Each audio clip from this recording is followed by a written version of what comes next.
Hey everyone, and welcome to the channel. So today we get to take a look at the 2024 Audi S5 Sportback. Huge shout out to Audi Northlake for providing the sedan for me today. Definitely take a look at the website. That link is down in the description. This S5 is finished off in Navarro Blue Metallic.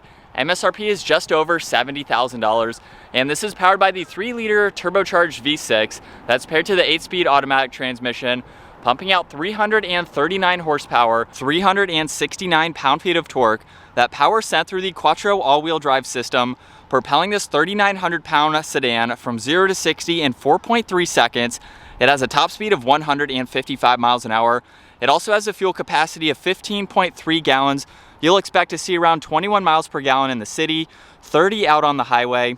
This also has a wheelbase of 111.2 inches. Its overall length is 187.2. It has a width of 72.6 and a height of 54.6 inches. As we move on to the exterior now for this S5, this particular model has just over $10,000 worth of options. This is a Premium Plus, which is around $3,000 for that package. This also has the Black Optic package as well as the S Sport package too. So we have a lot of goodies for this particular model, and we will start up front with the Black Optics package, which provides us with all of the gloss black exterior trim accents. So you'll notice the entire hexagonal grille is finished off in gloss black, as well as the Audi logo and the S5 badge. There's also the forward-facing camera, all of the parking sensors, as well as the sensors in both corners for the adaptive cruise control. Even more gloss black in the very lower section. And then of course this has a set of LED headlights with the DRLs and turn signals in the upper section of that housing, and 4 distinctive lines coming down the hood, meeting the top of that grille very nicely. There's more gloss black accents as well as cutouts on the outsides there to better help with airflow and aerodynamics. Now as we work our way to the side, part of that package is the 20-inch wheels with that 5-blade design to them. This also has the red sport brake calipers with 6 pistons up front. This also has a sport rear differential as well as the adaptive suspension too. And then you'll notice more gloss black for the S5 logo, as well as on the power folding side mirrors. There's also a turn signal. There is a sunroof up top. All of the window trim is blacked out, and there's very nice lines, very crisp lines too, that run down the side, giving it that Sportback design, which is a great look for this. I think the proportions look great as well for how stretched this is. Now in back, there's a very small gloss black spoiler along with the Audi logo. There's a set of LED taillights with that sequential turn signal, backup camera with all the sensors, and then this also has the Sport quad tip dual exhaust, which we will start up here very shortly. Now as we work our way to the cargo space, you can use the button on the key fob or up underneath. And you will notice, being a Sportback, this doesn't open up like a traditional sedan. So you actually have a lot more interior cargo because the entire glass opens up. And as you can tell, I have the rear seats folded down at the moment. You can fit in bicycles or something odd like that. There's that much interior space. There's also storage underneath the floor where there is the spare tire. So if you need to use that, you have a little bit of room there. There's also a storage net on both sides for some smaller items. And being a power liftgate, there's the close button. You can also lock the vehicle too. So this gives you a lot more practicality, and it still has that sedan style to it, but with that added space. Now you can also lock and unlock this vehicle with the back door handles, which is very nice. And for this interior, we have the rotor gray leather. There's also Alcantara, carbon fiber-like trim accent above that with some brushed aluminum accents. Bang & Olufsen for the sound system.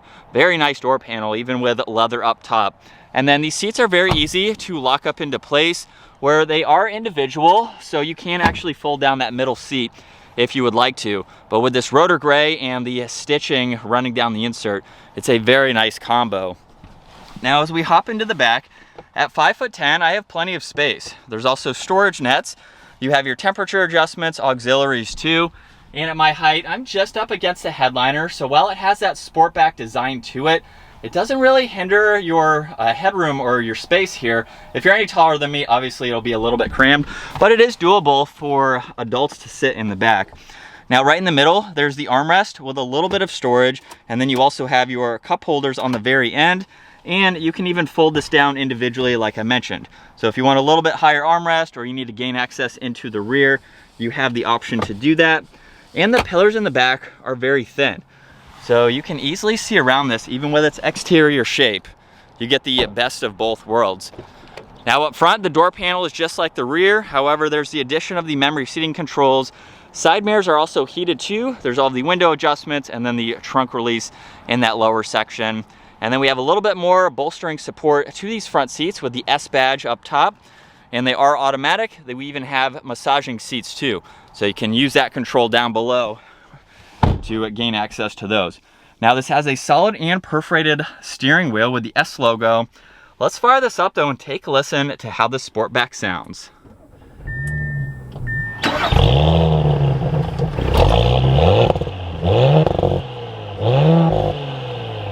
And coming back to the virtual cockpit, in order to go through all this info, you have controls over on the left side of the steering wheel. So there's arrows, as well as a scrolling dial and a view button. So currently there's the date and the time. You can look at consumption, as well as your short and long-term memory, energy consumers as well. And then you even have your driver assistance and the fatigue setting. So if you've been driving for a long period of time, it would actually tell you when it's time to pull over and take a break. Now you can pull up your audio as well as your music too. And then if you'd like to make that a little bit smaller, click on the view icon where you can still go through all of this over on the far left, but now you have your tach front and center along with miles per hour and what gear you are in. So just depending on how you'd like to view that information. Over on the right side, there's the heated steering wheel, as well as your Bluetooth and voice commands, and then volume and tuning for the radio. There's also paddle shifters on both sides, and then your cruise control stalk with your distance pacing. Now on the left side, there's a large storage area down below, all of your headlight adjustments with one air vent just above that. And then as we work our way to the infotainment system, you have the home screen here with the split style, and then you can also go into all of these icons individually. So it just depends on what you like to go into. It's a very easy system to go through. You can even get into your drive select, so you can go through the different driving modes for this, and as well as getting into your seats, your AC, all of that. So we even have the massaging seats that you can look at. There's also shortcuts on this left side, so you can get through your navigation, your audio, and get back to home. Now there's an air vent underneath that, and it actually goes all the way to that passenger side there. So it's one continuous piece just to blend in nicely. And then all of your climates are laid out very nice as well. So you have fan speed. You even can set the rear so you can control that from up front. There's where you'd like the air to go. You have dual zone, as well as heated seats too, and a few other controls. There's a shortcut to your drive select, as well as the engine start stop, traction control, parking sensors, and then you can shut that upper screen off if you would like to. Now there's two auxiliaries, a little bit of storage in front of two of those cup holders, as well as the square bin just behind that. And then let's put this into reverse, where there's the 360 camera system. So just expand this lower view, and you can take a look at all these camera angles depending on what you would like to see. Drive is going to be to the back, and then if you pop it over to the right, you can actually shift using the shifter or the paddle shifters themselves. And then park is located right on the back.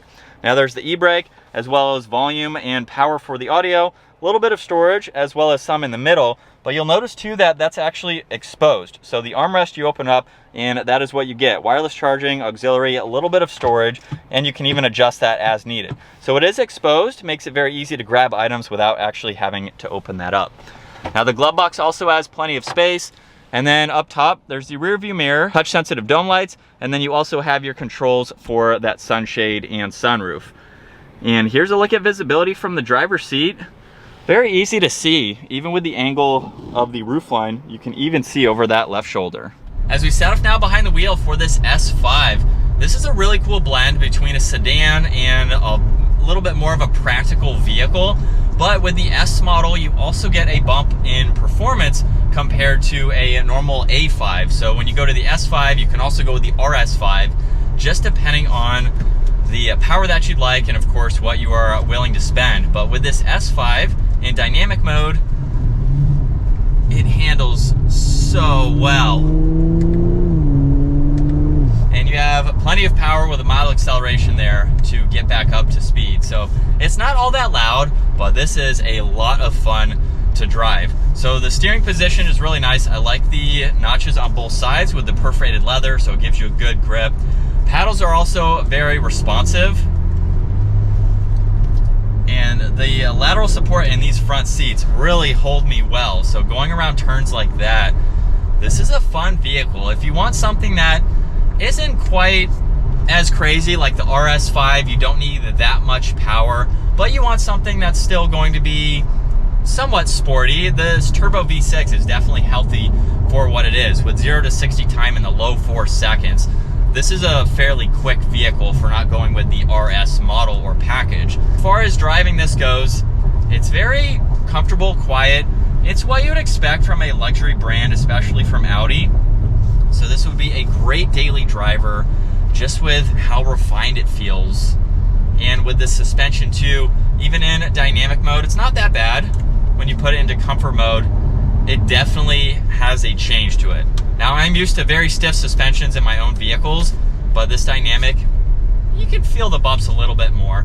So it is nice, depending on the driving that you are doing. On some twisty roads like this, put it in dynamic, and going around that turn, it's so planted. It feels like you're driving a sports car with this vehicle. So if you want something sporty, something that's going to be able to handle turns like this, if you do a lot of driving in general and you just want something that's going to handle well, this is a great option to go with. And while we're still in dynamic mode, second gear, here we go. That exhaust definitely has a good tone to it. And as you can hopefully tell, the shifts are very quick. So even with mild accelerations, this is a fun car.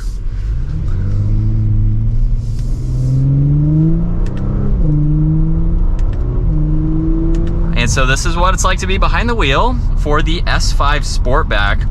I will say, I think the biggest comment that I've seen on previous videos is the screen. Just to point that out real quick, it does kind of look like it is stuck on. Maybe Audi will integrate that somehow for the next model year or for some of their other vehicles as well. But I think it's nice. It gives you what you need. It's not too large for the design that it has. If you're looking for a luxury vehicle, you want all of those fine materials. We do have some kind of material on the upper section of the door. This is not leather. I'm not sure if you can get an extended leather package. I know some models offer that. It would be nice to see leather for the entire dash as well as those pieces there. But everything else is very nice. Very premium feeling materials to give you a nice luxury interior. But the drive is very nice, super quiet as I've already mentioned,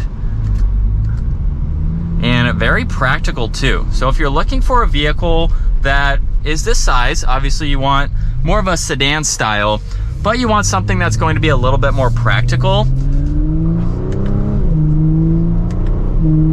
this is a really good option because of that cargo space going all the way through. You can fit in some larger items. So if you're looking for one vehicle that can kind of do it all with extra storage, the S5 Sportback is something to look into. But that is going to wrap it up for this 2024 Audi S5 Sportback. Once again, huge shout out to Audi Northlake for providing this for me today. Definitely take a look at their website. That link is down in the description. And if you enjoyed today's video, give it a huge thumbs up. Consider smashing that subscribe button so you don't miss out on our daily uploads. I will see you all in the next video.